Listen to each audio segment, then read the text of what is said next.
Kisukari imekuwa ina athari kubwa sana hasa kwenye upande wa viungo vya mwili.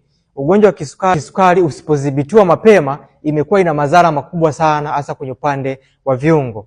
Cha kwanza, inaweza kaenda kuathiri hata ule uwezo wa kuona kuanza kupungua. Inaenda kuathiri macho yako. Inapelekea muda mwingine unakuwa na hisi hali ya ukungu, au muda mwingine hata ule uwezo wa kuona unaanza kupungua. Lakini pia vile vile inaweza kuathiri figo. Muda mwingine inapelekea hata figo kushindwa kufanya kazi vizuri, aidha kwa sababu ya matumizi ya dawa za kemikali kwa muda mrefu. Lakini pia vile vile inaweza kapelekea kupata changamoto za moyo.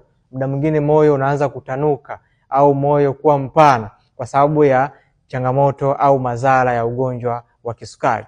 Lakini pia vile vile inapelekea kupata changamoto ya nerves. Ndio pale mtu anaanza kupata changamoto, mfano kama miguu inakuwa kama inachoma choma, kupata kama hali ya ganzi, pamoja na changamoto zingine hasa kwenye upande wa viungo. Jitahidi tumia mchanganyiko huu, utaenda kukusaidia kwenda kuimarisha afya yako kwa ujumla. Cha kwanza, chukua karafuu kama inavyoonekana hapo.